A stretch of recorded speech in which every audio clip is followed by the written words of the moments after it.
3 weeks of silence was far less peaceful than I imagined it'd be. Reality felt much more like a dream than did my mind space. I ignored Noah most of the time. Of course, he became increasingly frustrated, but I didn't care. My headaches raged more than ever. I wanted to sleep, but couldn't. I wanted to delve into that darkness that used to comfort me, but when I perched myself on Camelon, all I felt was a deep void in my body. I was lost. How could I be? I knew where I was, in my mind, safe from everyone, safe from everything. But the others' faces kept coming to the forefront. Where'd they go? Were they gone permanently? Had I killed them? Guilt ate me up from the inside and made me want to vomit. Camelon grew cold and sucked all energy from me. I curled up in a ball, unwilling to move, pitying myself.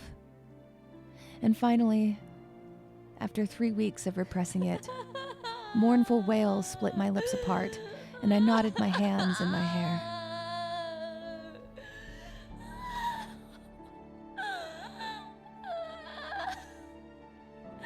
I'm not me anymore. I'm incomplete. I'm incomplete. My voice echoed, lonely. I'm incomplete. It was much more a breath than a sound. I know. My eyes slowly lifted, and a little figure with their arms clasped behind them tilted their head at me. What?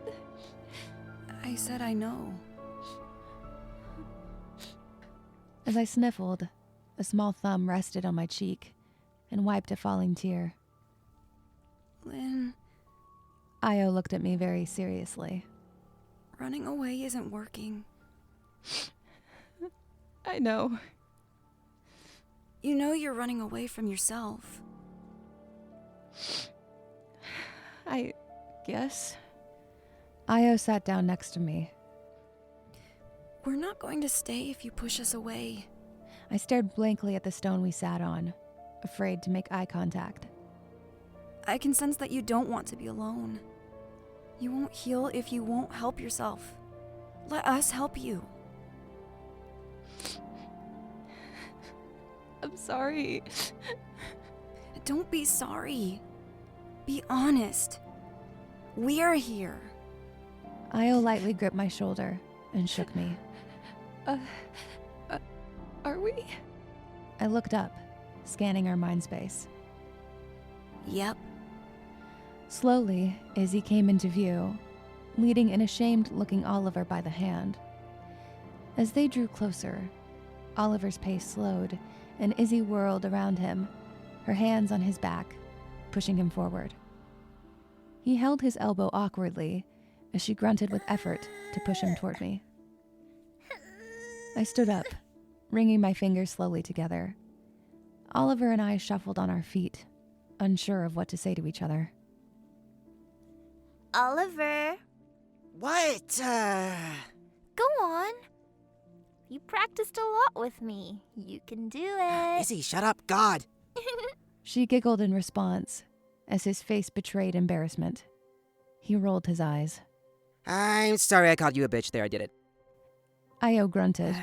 Izzy pouted. You have to mean it. I shook my head and put my hand on Oliver's shoulder. He gave me a startled look and jumped at my touch. No. He doesn't. I get it. It feels shitty to apologize when you don't mean it. Oliver was slack-jawed. Only tell me sorry when you're ready to. But I'm ready. I'm sorry. You're right. I'm constantly fighting all of you. My hand slid from his arm, and I looked at Izzy.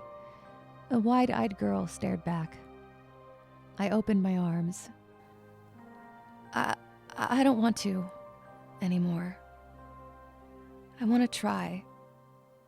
Izzy rushed at me and leapt into my arms, and I spun her about, letting myself to a joyful, childish moment.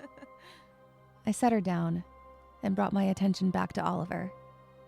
He, in that small instance of time, suddenly appeared much different.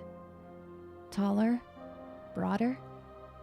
His features became more warm, and his characteristic smile held no cruelty behind it. I'm sorry. I just wanted to protect us. You weren't doing it, and so I don't know. I stepped forward and dropped my head to Oliver's chest. I felt him hold his breath for a moment, then slowly relax, settling his hands on my shoulders. I get it. I get angry for defense too.